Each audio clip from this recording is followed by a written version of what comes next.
Buenas noches amigos, muy buenas noches Marvin. Este es el primer programa de Somos el Combo en Televisión Más TV.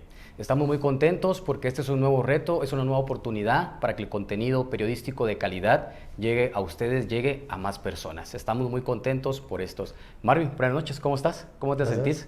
Pues un poco nervioso, Sonny, pero la verdad que contento de esta nueva aventura. Obviamente uno de nuestros objetivos cuando iniciamos con Vox Populi era que nuestros contenidos lleguen a más personas, para que más guatemaltecos se enteren de lo que está pasando en el país con nuestro contenido periodístico. Por supuesto que hay mucho por contar, hay mucho por analizar. Ustedes se van a dar cuenta a lo largo de los programas, a lo largo de las noches de los jueves, de todo lo que les vamos a contar y todo lo que vamos a hablar. Claro, para las personas que tal vez no nos conocen, que no se han enterado sobre nuestro trabajo periodístico, es importante explicarles quién es Marvin del Cid y quién es Sonny Figueroa.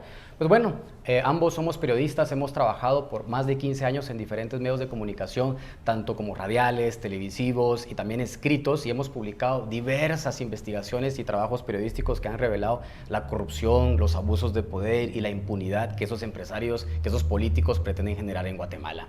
Tenemos actualmente un medio de comunicación que espero que ustedes han podido leer en algún momento, que se llama Vox Populi. En este lugar, como mencionábamos, se escribe contenido periodístico de calidad y nuestro eslogan es Investigando al Poder. Marvin, ¿cuándo van a ser transmitido este programa? Bueno, para que ustedes estén pendientes, lo vamos a transmitir todos los jueves a las 19 horas y con repetición los días viernes y domingos a la misma hora, ¿no? ¿A la misma hora? A la misma hora, viernes y domingo, con el objetivo de que ustedes lo vean cómodamente, lo analicen y saquen conclusiones de lo que les vamos a ir contando. Claro, y este programa también no solo va a estar en televisión en Más TV, sino que también va a ser transmitido en nuestras fanpage de Facebook, de nombre Marvin del Cid y Sonny Figueroa. Usted también va a poder encontrar estas entrevistas, estas presentación de reportajes y entre todo también analizando la situación del país. Pero lo más importante, Marvin, y esto creo que vas a tener que responderlo vos, se lo vas a tener que responder a las personas que nos están viendo. ¿Cómo surge el programa? ¿Por qué nos llamamos Somos el Combo? Bueno, esa es una muy buena pregunta porque el nombre del combo surge por allá por agosto del año 2020, precisamente en el año de la pandemia, ¿verdad? Exacto. Cuando la mayoría de colegas periodistas estaban concentrados en reportajes sobre el tema de la emergencia, el tema de los estados de sitio, el tema de la vacuna, incluso de que ya se empezaba a hablar en ese tiempo, aunque no había llegado al país, por supuesto. Pero eso era la información que giraba en los medios de comunicación en ese entonces. Pero resulta que nosotros en Vox Populi y en Artículo 35 en ese tiempo empezamos a publicar reportajes de investigación relacionados a los abusos de poder y a la corrupción que han girado en torno al gobierno del presidente Alejandro Yamatei. Y los primeros meses del año 2020, pues todos los guatemaltecos estaban con el miedo, con la incertidumbre de lo que nos estaba generando la pandemia. Recordemos que habían toques de queda, estábamos encerrados en nuestras casas, no podíamos salir en ciertas horas, ¿verdad? Pero resulta que, producto de ello, nosotros empezamos a publicar reportajes en torno al círculo más cercano del presidente Alejandro Yamatei. Me recuerdo que uno de los primeros reportajes fue sobre los asesores de Alejandro Yamatei en campaña.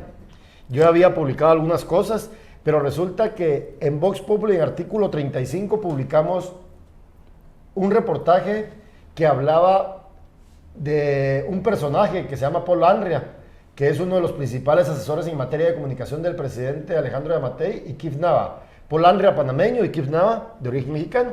Pues pasaron esos meses, publicamos también algunas anomalías en la venta de mascarillas en el Ministerio de Salud y llega agosto del año 2020.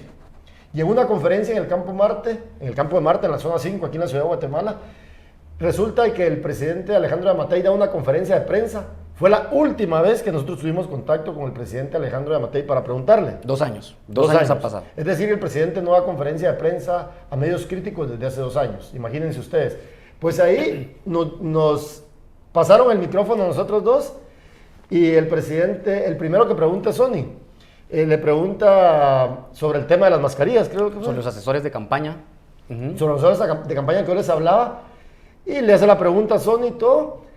Y la persona de comunicación social me presenta a mí y le dice, señor presidente, pregunta el periodista Marvin del CID de Artículo 35. El presidente con estas palabras, casi que textuales, dice, buenas noches Marvin, buenas noches presidente, le contesto yo. Ah, sí, ahí está el combo, dice. Exacto, exacto. Y de ahí, a raíz de eso es que surge el combo. Sí, entonces vamos a ver, cámara, voy a poner ese video en donde ustedes van a ver cómo fue que el 14 de agosto de 2020, en esa conferencia de prensa, Alejandro Yamatei nos puso ese apodo, que según las fuentes que hemos tenido nosotros es como la seguridad presidencial y el círculo cercano del presidente se refiere a nosotros dos, como el combo, y por eso es que nace el programa. Cámara. De votos, que fue con lo que ganamos las elecciones, no con el dinero. Yo lo invito, señor Figueroa, a que haga todas sus investigaciones, pero que sea serio. La última pregunta, señor presidente, Marvin del CID de Artículo 35. Ah, sí, ahí viene el combo. Mucho gusto, Marvin. Presidente, mucho gusto saludarle. Bueno, entonces, ¿qué pensás de eso, Marvin? O sea, al final yo creo que el presidente nos hizo un favor, porque creo que nos subió el perfil, nos hizo más famosos, porque ahora toda la gente en redes sociales, en la calle, nos dice, ¿qué tal combo? Claro, y es que fíjense ustedes que es una cosa bien interesante porque nosotros salimos a la calle en algunas partes de la ciudad y nos gritan, ahí va el combo. E incluso mucha gente que reconoce la labor periodística a veces se toma fotos con nosotros, ¿verdad? Es una cosa que uno dice, ni que yo fuera un personaje tan famoso. No es eso, ¿verdad? Sino que finalmente yo creo que la gente lo que quiere es conocer qué es lo que está pasando en el país, ¿verdad? Y cuando el presidente nos llamó de esa manera, lo que hizo fue finalmente que la gente también nos conociera así. Incluso en redes sociales nosotros publicamos investigaciones periodísticas por lo general el día jueves. Exacto. Dependiendo del tema de investigación. Y hoy precisamente publicamos un tema del que les vamos a hablar más adelante en el programa. Y se llama Jueves del Combo. ¿Por qué Jueves del Combo? Porque con el hashtag en redes sociales ustedes miran ahí y ahí van a ir viendo muchas de las investigaciones, muchos de los temas que hay en nuestra página web, que es voxpopuliwate.com. Entonces el tema del combo, lejos de perjudicarnos, pues mucha gente nos conoce de esa forma. Obviamente, pues a nadie le gusta que le pongan apodos, ¿verdad, Sony? Claro. Pero pues el presidente lo vio, no sé si como una forma despectiva, no sé si por burlarse de nosotros, pero ahí está, señor presidente. Ojalá que se viene el programa para que se dé cuenta de que el combo está aquí. Por supuesto, así es. Esperamos que el presidente esté viendo este programa o empiece a verlo, para que en el que se dé cuenta usted de la corrupción de su gobierno y suya que vamos a estar publicando en este programa. Y pues bueno, partiendo de todo eso, ¿no? El contenido del programa. ¿Qué va a ser el contenido del programa? Van a ser entrevistas, van a ser presentación de investigaciones y también hablando de temas coyunturales, como el que vamos a estar hablando en el tercer bloque de este programa. Pues bueno, como lo mencionaba a un inicio, Marvin tiene una trayectoria de más de 15 años de trabajar en los medios de comunicación. Yo tengo 10 años de trabajar en medios de comunicación y en 2020 decidimos unir esfuerzos para hacer periodismo de investigación en Guatemala, porque es lo que necesita, que tanto necesita el país. En estos 2 años hemos publicado investigaciones sobre la corrupción del presidente Alejandro Yamatei, su mano derecha, Miguel Martínez, así como su círculo más cercano de ministros, diputados y secretarios de la presidencia. Pero hay una investigación que vale la pena. La finca del presidente Alejandro Yamatei y una mansión que se construyó en Zacatepeques. Creo que nos puedes dar más datos al respecto, Marvin, de eso. Bueno, sí, yo creo que ese es uno de los temas más relevantes que hemos publicado en los últimos meses. Este se publica en noviembre del 2020, si no estoy mal. Exacto. En pleno año de la pandemia también. ¿Y qué hacemos nosotros con este reportaje? Para que ustedes se ubiquen, Santa María de Jesús es un municipio del departamento de Zacatepeques que se ubica en las faldas del volcán de Agua, en la parte que va saliendo hacia la costa, una carretera que sale hacia Palín Escuintla. Pues resulta que en ese lugar es muy conocido por las fincas de café y la siembra de aguacate. Pues alguien en algún momento nos dijo de que el presidente estaba frecuentando mucho lugar que el presidente Alejandro Yamatei y Miguel Martínez, la persona más cercana con él, frecuentaban mucho esa parte del país, y empezamos a indagar, haciendo entrevistas, buscando a las personas que vivían en el sector, y el trabajo de reporteo nos dio muchos indicios de que en efecto el presidente llegaba a ese lugar muy seguido. Pero ¿quién llegaba más? Miguel Martínez. Incluso hay una anécdota ahí que la platicamos en muchas ocasiones, es que los trabajadores de la finca decían de que Miguel Martínez, el ex jefe del centro de gobierno, en ese entonces todavía jefe del centro de gobierno. Era jefe del centro de gobierno, exacto. Resulta que los trabajadores lo conocían como el nieto del presidente. Pues así lo presentaban. O sea, Obviamente por la diferencia de edad, ¿verdad? Exacto. Y bueno, así lo presentaban para... Exactamente. Entonces, nosotros lo que hicimos fue hacer un trabajo de más o menos 3 o 4 meses, no, un poco más, casi 6 meses, yendo a tomar fotografías, documentando, entrevistando. Es un trabajo periodístico que a mí me gusta mucho, y a vos también te gusta, Sonia, y a la gente. ¿Por qué? Porque es un trabajo que se demuestra con documentos, con entrevistas, con fotografías, incluso porque ingresamos a la finca cuando se estaba construyendo la mansión que hay en ese lugar, una finca de $3 millones aproximadamente. Y que la mansión que se está construyendo adentro costó otro $1 millón. Otro o sea, $4 millones. Exactamente. Pero ¿qué es lo relevante con esta investigación? El presidente Alejandro Yamatei, antes de llegar al poder, era una persona con serios problemas económicos. Pero resulta que se compra una finca de esta cantidad, ¿verdad? Eso es lo que nos llama la atención. Claro. Pues esa investigación periodística es una de las más leídas en voxpopulyguate.com. Es parte del material que ustedes pueden leer ahí en nuestra página web, y es parte de lo que les vamos a hablar en los diferentes programas, las investigaciones que hemos ido haciendo y todo. Pero esa investigación periodística, además, fue finalista el año pasado como una de las 10 mejores investigaciones en los premios latinoamericanos de periodismo de investigación del Colpin 2021, que se realizó en Uruguay, y ahí se presentó esa investigación también. Esa es una de las investigaciones que hemos hecho y que es parte del trabajo de investigación periodística que realizamos como el Combo. Claro. Y es que también en el transcurso de estos 2 años que unimos esfuerzos para hacer investigaciones, hemos contado cómo la familia de Miguel Martínez, el ex jefe del centro de gobierno, pasó de vivir en una casa, ¿verdad? Humilde, una casa modesta, en Santa Lucía, Cotzumalguapa, Escuintla, a tener una casa valorada en 1.3 millones de quetzales en Jocotenango, Zacatepec, que es uno de los residenciales más exclusivos del sector. No, y aparte de eso, recordemos que el tema es que está cerca del antiguo Guatemala.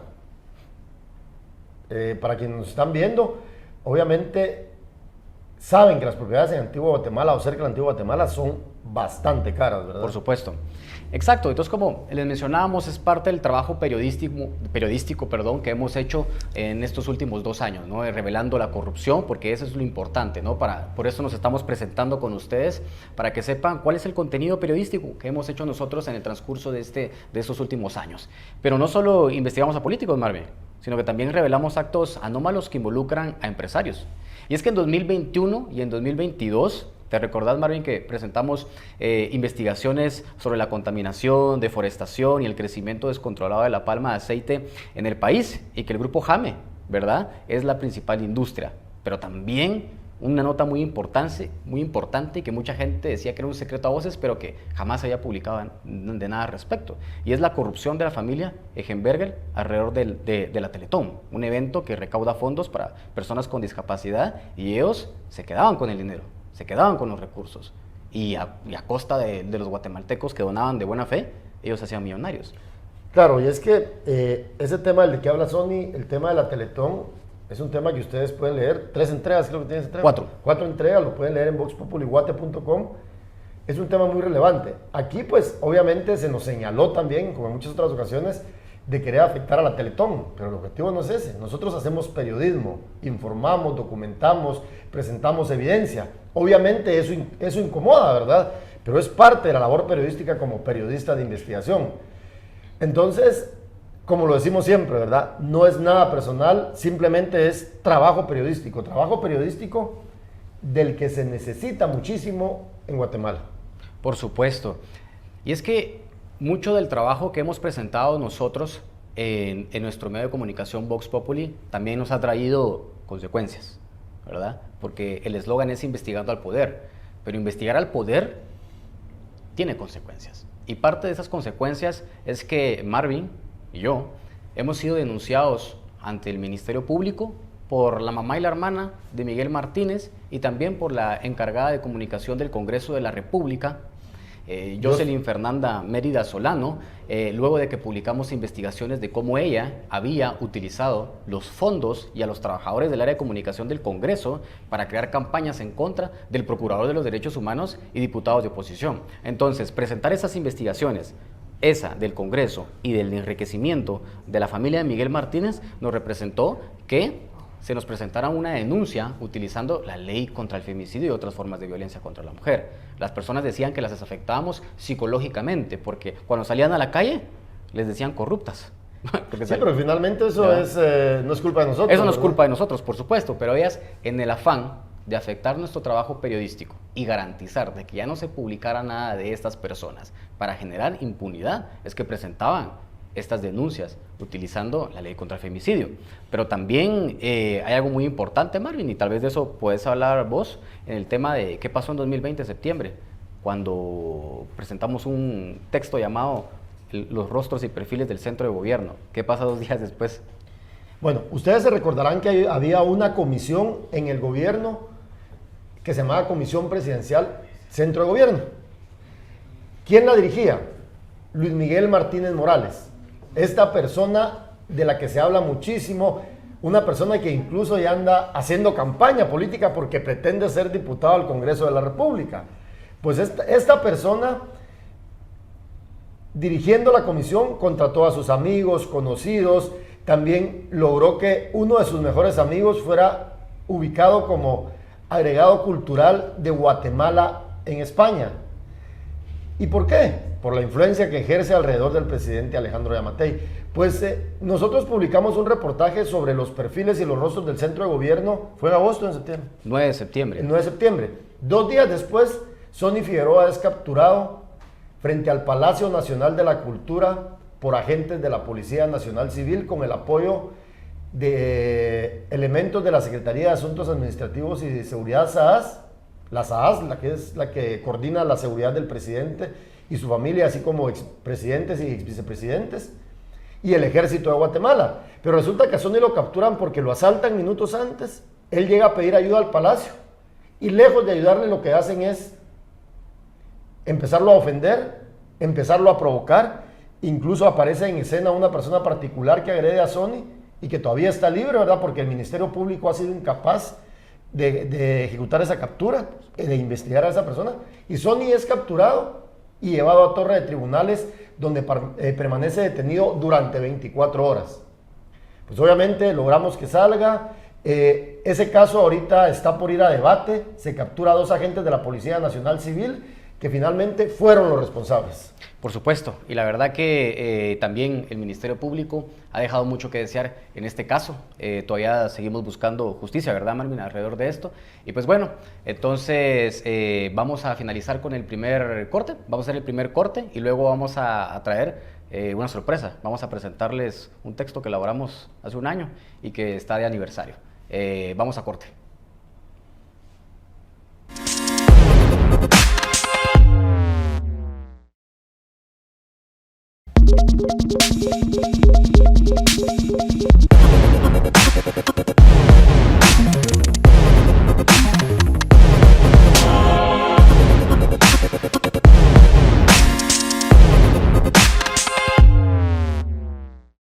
Gracias amigos por continuar en la sintonía de Somos el Combo en Televisión Más TV. En el primer bloque nos presentamos y explicamos que este programa será para abordar temas de coyuntura, explicar investigaciones periodísticas y también realizar entrevistas. Este programa será siendo transmitido todos los jueves a las 7 de la noche con sus diferentes repeticiones.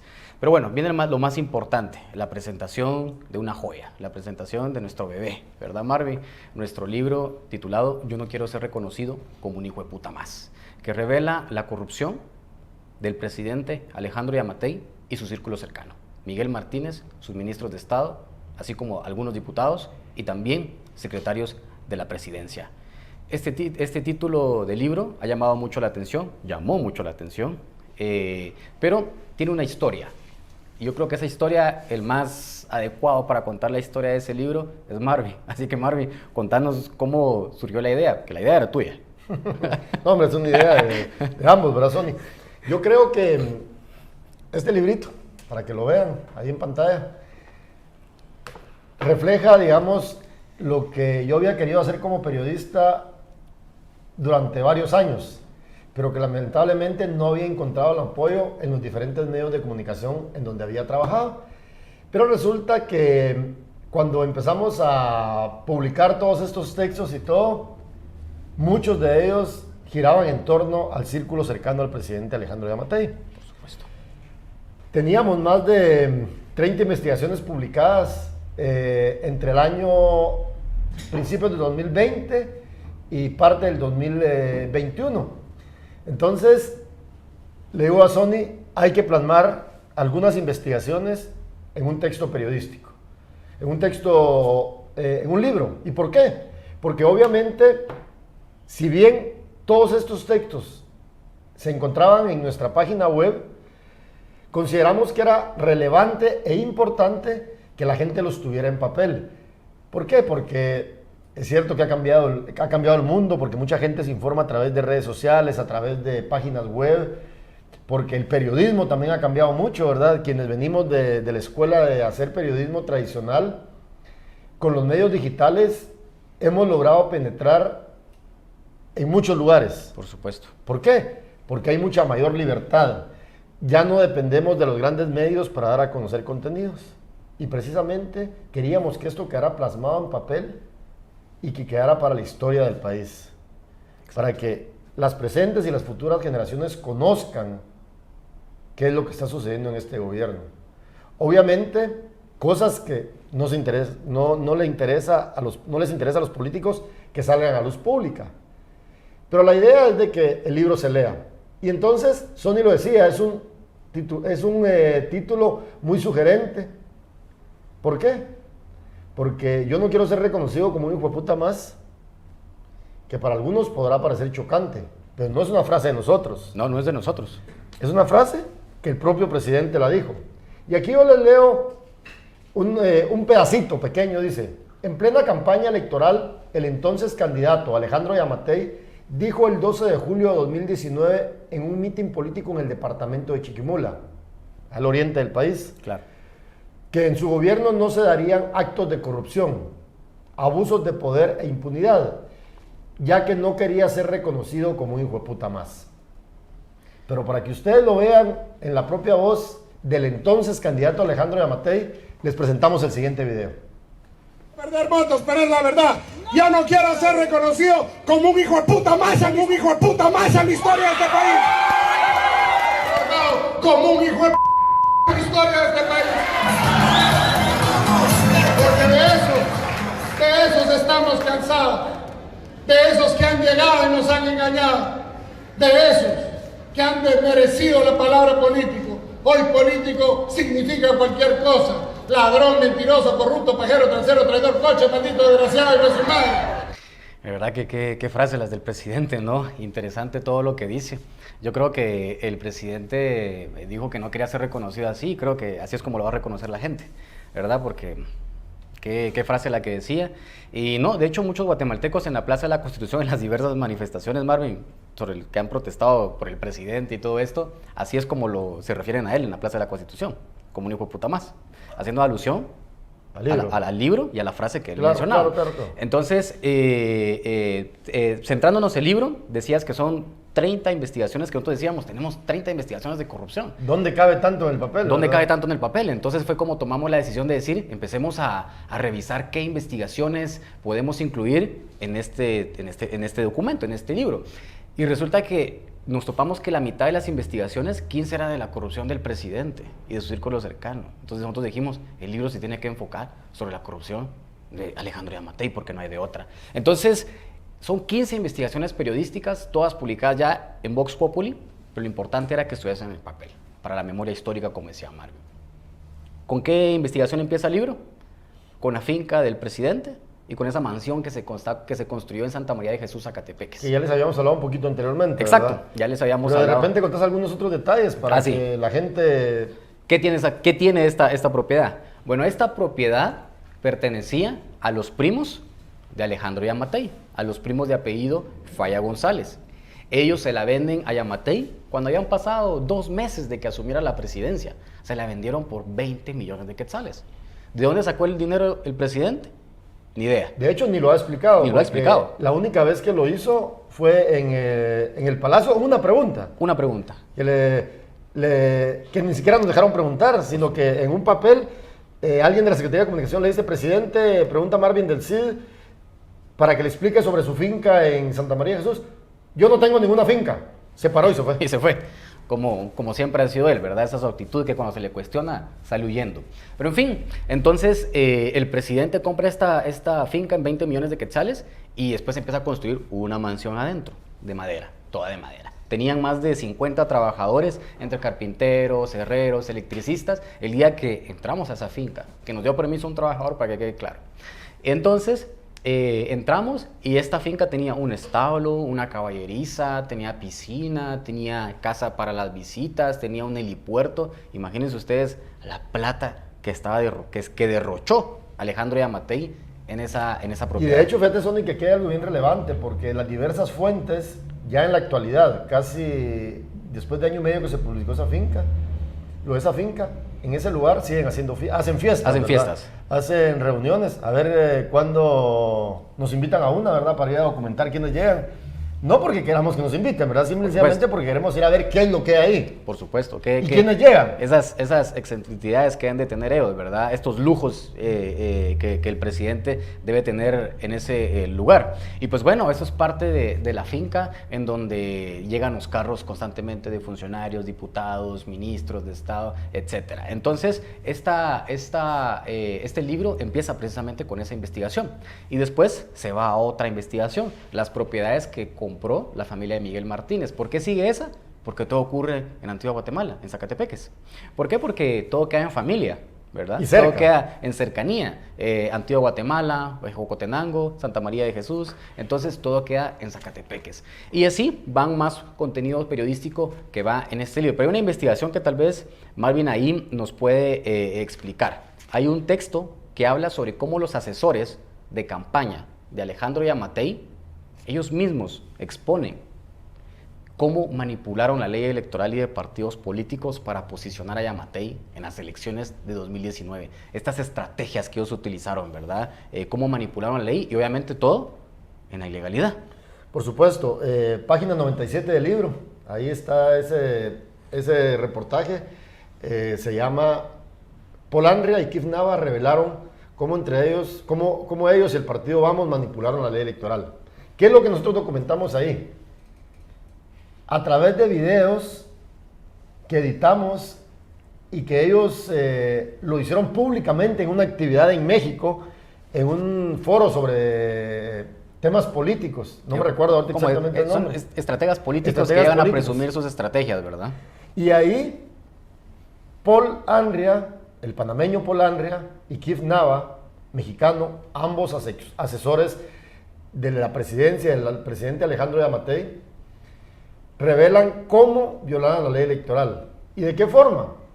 Por ejemplo, publicitando, haciendo propaganda del partido Vamos en ese entonces en redes sociales, lo cual estaba prohibido, por la ley electoral y de partidos políticos. Bueno, está prohibido todavía. Está prohibido. Entonces, ¿qué sucede?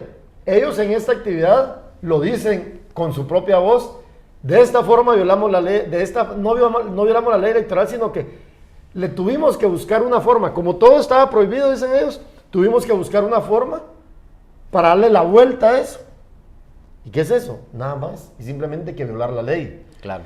Y ahí lo cuentan ellos de su propia, Por supuesto. con su propia voz, ¿verdad? Una estrategia fue crear un noticiero falso. Exactamente. Un noticiero falso en Facebook que se transmitía, ellos le pagaban publicidad y ellos mismos lo explica, de que la primera noticia era de otro país de Centroamérica y después metían 3, 4 noticias de Yamatei y cerraban con otra noticia de Centroamérica, con el objetivo de que no se dieran color, dicen ellos, de verdad, ante el Tribunal Supremo Electoral, que era un noticiero de Alejandro Yamatei, pagado por Alejandro Yamatei para promocionar su imagen, pero ellos lo hacían creando un noticiero falso, con una página web falsa y todo falso. Y es que fíjate que hay una cosa bien relevante. Obviamente en el libro pues está todo el texto muy bien contado, bien hilvanado, pero si ustedes ingresan a la página web de voxpopulyguate.com, ahí están los videos. Exacto. En los videos pueden ver parte de lo que les estamos contando. Aquí en el libro, pues hay información valiosísima e importante. Pero ese tema, digamos, ha sido muy relevante porque se descubrió y se desnudó lo que muchos querían que no se conociera. Por supuesto. A pesar que todo eso estaba en redes sociales, ¿verdad? Solamente había que buscarlo y darle forma a toda esta maraña de cuestiones políticas y todo. Y recuérdense que estamos a menos de un año de que se convoque a elecciones generales. De hecho, 5 meses, porque 5 estamos meses, en de hecho, agosto sí. Y en enero Entonces, convocan elecciones. vamos a estar atentos, Sony. Vamos a estar atentos, pero no vamos el partido, ¿va? Vamos a estar atentos por eso. El libro cierra con algo muy importante. Durante 14 investigaciones periodísticas explicamos toda la corrupción de Yamatei y su círculo cercano. Y la última investigación es sobre una comisión que en teoría debería investigar y denunciar esta corrupción. Se trata de la Comisión Presidencial contra la Corrupción que creó Alejandro Yamatei. Él decía que iba a tener el mismo trabajo y que iba a presentar investigaciones y que iba a presentar denuncias y que esta comisión presidencial iba a luchar contra la corrupción desde la presidencia. Pero hace todo lo contrario. Sí, de hecho, esta comisión es dirigida por Óscar Miguel Dávila Mexicanos, que incluso fue candidato, aspiró a ser fiscal general. Exacto. Hace poco. Hace poco. Ojalá que el señor Óscar Dávila acepte una entrevista más adelante en este programa. ¿Por qué? Para que nos venga a explicar cuál es el trabajo que realiza la Comisión Presidencial contra la Corrupción. Porque lo que yo más veo es que esa comisión para lo que sirve es para pagarle onerosos salarios a muchísima gente, ¿verdad? Por supuesto. Y que está documentado aquí en el libro. Porque es que yo creo que los guatemaltecos deberíamos de acostumbrarnos a conocer los rostros y los nombres de los funcionarios públicos, porque pareciera ser que quien ejerce un cargo público no quiere rendir cuentas en este país. Por supuesto. ¿Y por qué no quiere rendir cuentas? Porque precisamente no le gusta que lo fiscalicen. Yo se lo decía a un funcionario hoy en la mañana de este jueves, que hablé con él en la mañana, un viceministro. Mire, viceministro, el viceministro de Salud, que de eso les vamos a hablar en un momento. Viceministro, usted tiene que cuidar el dinero público. Primero, porque es dinero sagrado, es el dinero de todos los guatemaltecos. Por supuesto. Entonces, eso es lo que debería hacer la Comisión Presidencial contra la Corrupción. Investigar, bueno, pues aquí hay muchos casos que la Comisión debería investigar. De pero entrada, no lo hace, ¿verdad? de entrada debería de investigar esos 14 textos que van ahí. De hecho, Ah. yo entrevisté a Óscar Dávila en el Palacio hace algunos meses, pero lamentablemente solo pude hablar con él durante como 4 minutos porque las personas de comunicación se lo llevaron, ¿verdad? Cuando se le empezaba a cuestionar. Entonces, Pero de hecho ahí le preguntaste sobre la finca del presidente y te dijo que no investigaba porque no había nada anómalo, no había nada ilegal y no estaba investigando la compra de la finca del y presidente. es que fíjense que hay otro dato relevante también, que yo no sé si lo contamos en este libro, no me recuerdo, pero la Fiscalía de Delitos contra la Corrupción empezó a investigar el tema de la finca, Sí, ¿recordate? va dentro del texto. Va dentro del texto. Ajá. Y resulta que el fiscal que estaba investigando, Que era Estuardo Campos. Ricardo Campos, lo destituyeron, ¿verdad ustedes? Entonces, Exacto. ese tema se quedó ahí archivado, guardado y tampoco se investigó. Como ¿verdad? parte de lo que ha hecho la fiscal general Consuelo Porras, que es lo que vamos a estar hablando en el tercer bloque. Y pues bueno, este es el libro. Yo no quiero ser reconocido como un hijo de puta más, que si lo puede comprar, claro, lo puede comprar. Entonces, lo tenemos a la venta. 100 quetzales es el precio del libro. Usted lo puede comprar en el número telefónico, puede escribir al WhatsApp 3646-6970. Usted ahí lo puede encontrar, puede escribirnos y nosotros personalmente le vamos a responder y le vamos a explicar la metodología para que usted pueda adquirir este libro. Yo no quiero ser reconocido como un hijo de puta más, que lo enviamos a todo el país. 100 quetzales el costo del libro y usted asume el costo del envío. De hecho, el libro también está para quien nos mire en Estados Unidos, lo enviamos a los 50 estados de Estados Unidos. Únicamente lo que tienen que hacer es escribirnos al número de WhatsApp, y tenemos libros también en Estados Unidos y nosotros lo enviamos por el correo nacional para que les lleguen desde que hacen su pedido entre 3 y 5 días. Por supuesto, y es que la publicación del libro, tal vez la gente pensará que, bueno, generó ruido, y después de la publicación de ese texto, tuvimos que irnos del país. Claro, por las amenazas de muerte, por las constantes amenazas de muerte. Que eso no vamos a hablar mucho ahora, pero es otra parte de la historia, ¿verdad? Que ha girado en torno a lo que hacemos, porque obviamente hay algunas cosas que incomodan, pero como lo decimos siempre con Sonny Figueroa, no hay nada personal contra nadie. Lo que hacemos es hacer periodismo de investigación. Por supuesto. Así que si a usted le gusta el periodismo de investigación, si usted quiere conocer la corrupción que ocurre en el país, compre este libro para apoyar el periodismo de investigación en Guatemala. Y pues bueno, como lo mencionaba, las personas si lo quieren comprar pueden hacerlo a través del número de WhatsApp, y pues esto es Yo no quiero ser reconocido como un hijo de puta más. Entonces vamos a ir a un corte y luego regresamos para hablar con más información.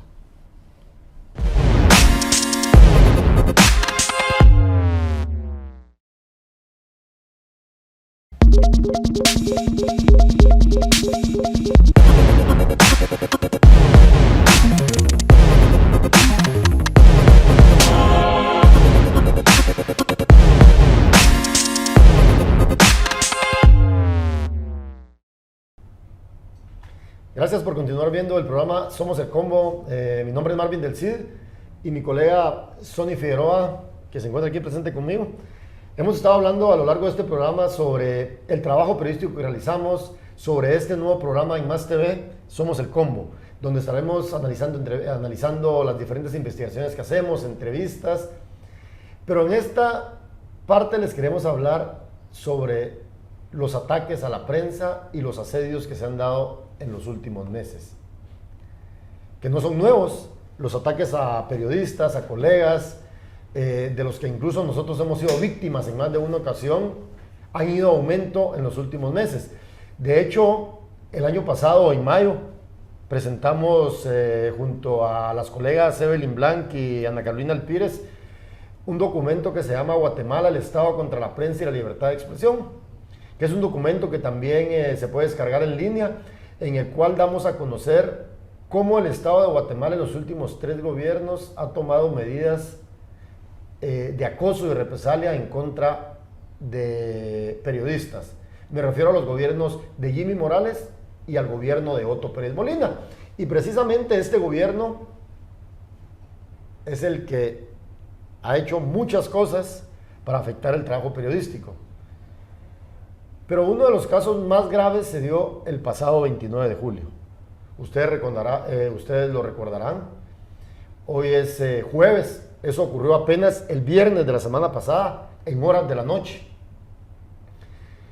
Bueno, inició en la tarde, porque la casa de José Rubén Zamora, el director y presidente de Diario El Periódico, no, presidente creo que es en este caso, fue capturado en su casa en la zona 12 al sur de la ciudad de Guatemala.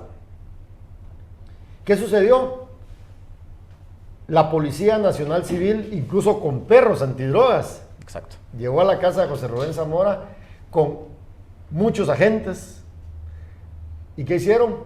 Ingresar a la casa de José Rubén Zamora por las paredes y llegaron hasta la cocina.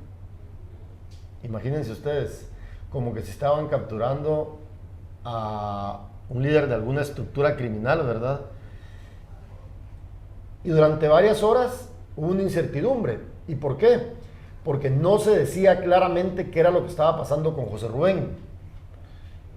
Habían rumores de que había orden de captura, que no había orden de captura, una incertidumbre bien fuerte y que afectó incluso a la familia. Pero no solo fue la casa de José Rubén Zamora, también las instalaciones del periódico fueron sitiadas por la Policía Nacional Civil y el Ministerio Público y el tema del allanamiento duró más de 12 horas en las instalaciones del periódico. Una cuestión grave, ¿por qué? Porque la movilidad de agentes de policía fue bastante impresionante. Desproporcionada. Desproporcionada, por supuesto. Esas cosas que uno no entiende en este país. Yo trabajé con José Rubén Zamora en el periódico varios años y lo que menos tiene José Rubén es ser agresivo, ¿verdad? Es un tiempo bien calmado.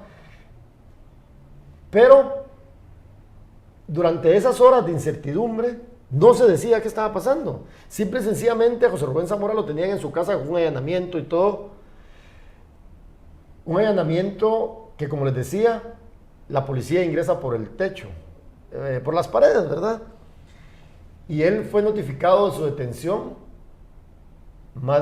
en horas de la tarde.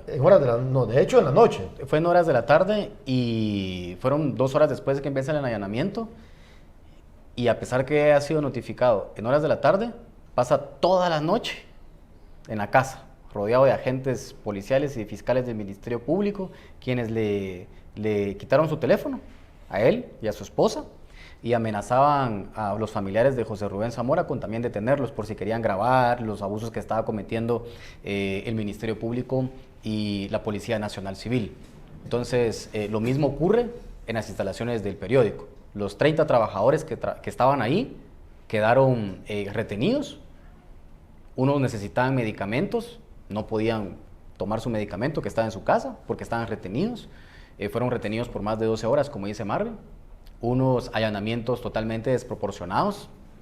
Y más adelante, y en ese momento solo se hablaba de que era un caso de lavado de dinero y que estaba bajo reserva, la clásica del Ministerio Público.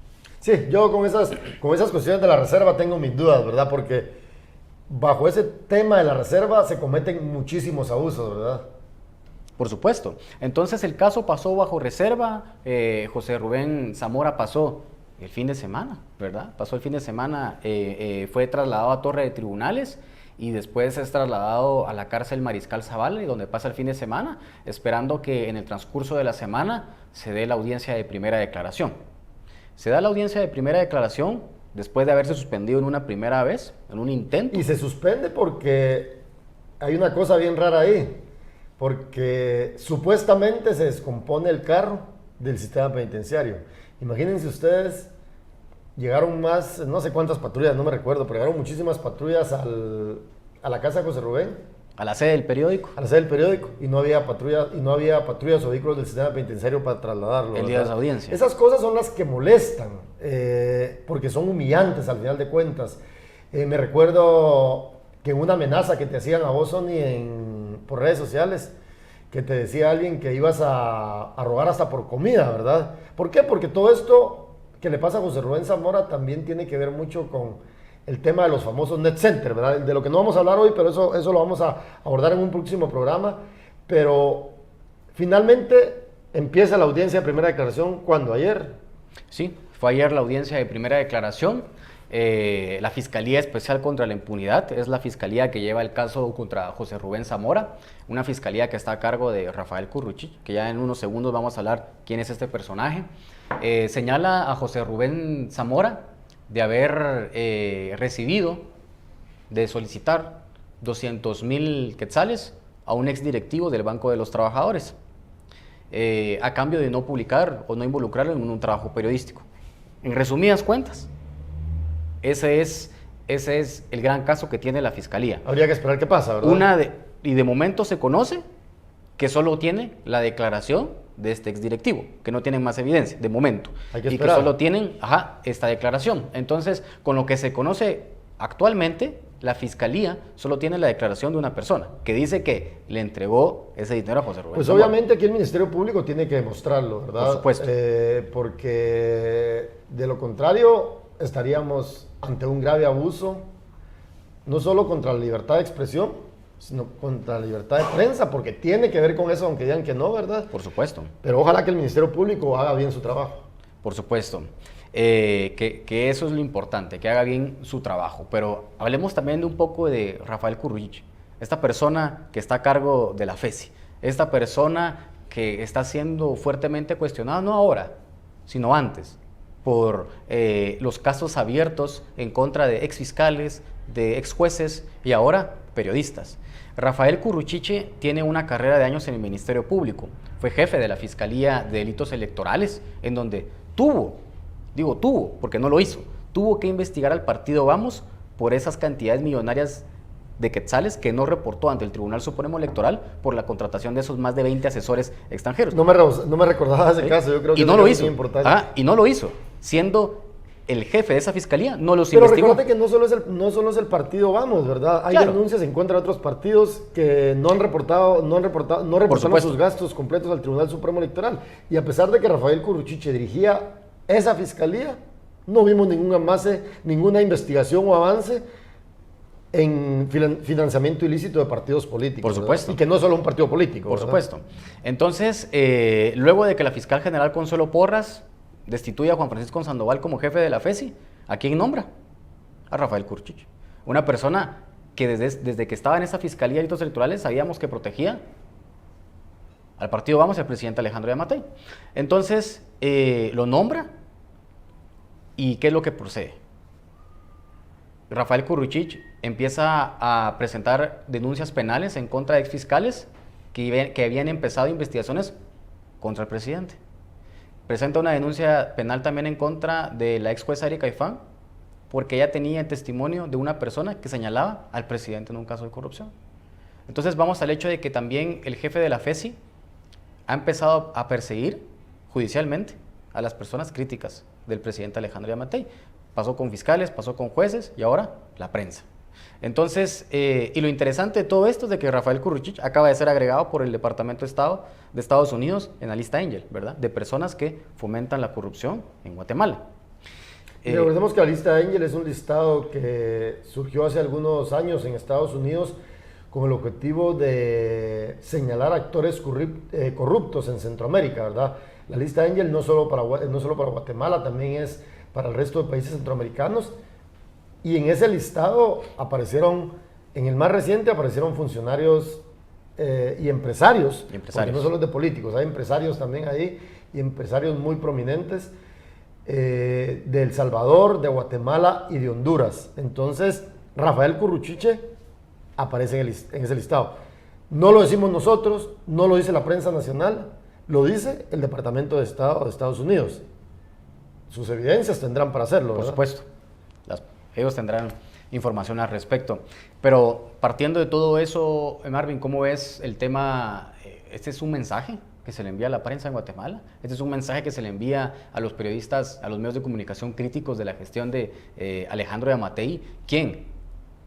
Él reeligió a Consuelo Porras para 5 años más a cargo del Ministerio Público. No, pues obviamente esto es una cuestión grave porque, sin ir muy lejos, el caso de nosotros dos, por ejemplo, con las 2 denuncias con la ley de femicidios presentadas en mayo del año 2021, donde se nos señala de violencia psicológica contra la mujer. Una cosa bien delicada, ¿verdad? Porque te ponen en un listado ahí como agresor de mujeres y que finalmente eso te trae problemas. Pero son cosas que hace el poder, son cosas que no entendemos porque es una ley para defender precisamente a las mujeres vulnerables ante los abusos, ante la violencia, pero que está siendo mal utilizada. Por supuesto. Ahí radica el problema. También tenemos casos como el del colega Carlos Choc, de Prensa Comunitaria, criminalizado por investigar el tema de la industria extractiva en el norte del país, precisamente en el departamento de Izabal. Está el caso del colega Juan Luis Font, que se encuentra fuera del país. Está el caso de Óscar Clemente Marroquín y Pedro Pablo Marroquín de la Hora, que son señalados constantemente. Ajá. Está el caso de la colega Michelle Mendoza también. Y así les podemos ir señalando a muchos otros periodistas que han sido criminalizados. ¿Cuáles son los principales problemas que estamos enfrentando con periodistas? Amenazas, difamaciones, calumnias y criminalización. ¿Y esta forma de criminalización cuál es? Envolverlo a uno en procesos penales largos, cansados y costosos. ¿Y qué lo que pretende es acallarnos? Lo que pretende es que no sigamos investigando la corrupción. Pues obviamente nosotros no somos superiores a la ley, como lo hemos dicho siempre, pero es que se inventan unos casos, se inventan unas cuestiones para denunciarnos, para perseguirnos como periodistas, que parecen sacadas de una película de ciencia ficción, parecen sacadas de una película Claro. de ciencia ficción, pero que finalmente, como decimos con los colegas, no nos callarán. Pero el tema, digamos, ha sido muy grave. Se ha ido, digamos, ha subido de tono en los últimos años. Por supuesto. Y ahorita quiero citar unos datos, Marvin, de la Asociación de Periodistas de Guatemala, que señala que desde el inicio del gobierno del presidente Alejandro Yamatei y a la fecha han ocurrido 350 agresiones contra periodistas a nivel nacional. Es uno de los gobiernos que, digamos, ha incrementado mucho las agresiones recientemente. El informe detalla que este año van 66 casos de agresiones contra periodistas. En el año 2020 hubo 149 y en el 2021 135 agresiones, para hacer un total de 350 agresiones contra periodistas. Y aquí, cuando me refiero a agresiones, tampoco son solo agresiones físicas, ¿no? Sino que también son agresiones en donde afectan tu trabajo periodístico, como presentando denuncias penales, como obstaculizando tu labor periodística, no dejarte ingresar a las conferencias de prensa, a las instituciones. Entonces, esto es parte de lo que está ocurriendo en el país. Y solo para mencionar esto, porque vamos con un tema muy importante. Este informe que presentó la APG habla de las agresiones, pero también hay que hacer énfasis en otros tipos de ataques que se planifican desde el Estado, como los ataques en redes sociales, ¿verdad, Mario? Ya lo mencionabas hace un rato, ¿verdad? Que atacan a los medios independientes y a los periodistas críticos, las denuncias y procesos penales en contra periodistas con el objetivo de callarnos. Pero esto lo estamos diciendo. Estos ataques sin duda continuarán y nosotros también seguiremos investigando al poder en Guatemala. Pero bueno, ya para finalizar, para ir finalizando, exacto, vamos con la investigación del día. La investigación del día habla puntualmente, específicamente, sobre algunas irregularidades que ocurrieron en este gobierno. En esta investigación está involucrado el viceministro de Hospitales, Gerardo Hernández, y que, siendo funcionario, fue contratista del Estado. Pero para eso nos lo cuenta Marvin. Marvin. Pues ustedes ven aquí en pantalla la página de Vox Populi, nuestro medio de comunicación digital, al que ustedes pueden ingresar a través de la página voxpopuliguate.com. Y precisamente hoy jueves presentamos nuestra más reciente investigación. Nuestra más reciente investigación, que se titula Viceministro de Salud se aprovecha de la pandemia para venderle al Estado. Y les cuento un poquito de qué se trata. Básicamente lo que hacemos en esta investigación, por acá aparece el actual viceministro Gerardo Hernández, el viceministro de Salud, el ministro de Salud. Adicionalmente a ello, les quiero contar algunos detalles de esta nota, para que ustedes vean por acá. La empresa que utilizó el viceministro es Saporfam. Ustedes lo ven aquí en el círculo rojo. Esta empresa es una empresa que fundó el viceministro hace algunos años y que ha sido contratista del Estado. Pero ¿qué es lo grave en esto? Que el propio viceministro de Salud en ese tiempo, director del Hospital de Antigua Guatemala, hizo estos contratos con algunas municipalidades de Quetzaltenango. Y vean estos otros datos. Aquí en la nota aparecen datos muy relevantes que ustedes pueden leer en voxpopuliguate.com. Y algo bien interesante aquí que nosotros lo platicábamos es que cuando se le llama al ministro, me dice, Marvin me deja frío con lo que me dice. ¿Por qué? Porque él reconoce que en efecto él hizo esas ventas, ¿verdad? Por lo menos lo hace, no como pasa con otros funcionarios que se les llama y nunca responden. Entonces seguimos acá. Aquí está el viceministro junto a su actual pareja. Al viceministro lo entrevistamos. Ustedes pueden leer ahí también la entrevista en voxpopuliguate.com. Y así a lo largo de esta investigación presentamos datos interesantes. Y finalizo con esto muy relevante. Nosotros en Vox Populi estamos presentando en la actualidad una serie de investigaciones que se llaman el poder de las farmacéuticas. Cómo las farmacéuticas en Guatemala financian partidos políticos, pero por ello obtienen contratos millonarios. Y aparece una empresa acá, que es La Bótica. ¿De quién es La Bótica? De Francisco Valdés Páez y de Jairo Ponce, alias Cuto, ambos financistas de la campaña electoral del presidente Alejandro Yamatei. Esa es parte de lo que pueden leer en Vox Populi. Nuestra investigación, voy a ponérselos aquí en pantalla nuevamente el titular para que ustedes vean y reconozcan al viceministro de Salud que le ha vendido al Estado a pesar de ser funcionario público. Pues esto va a ser parte del programa del Combo que vamos a estar presentando cada jueves. Les agradecemos por su sintonía, muchas gracias y esperamos vernos la próxima semana.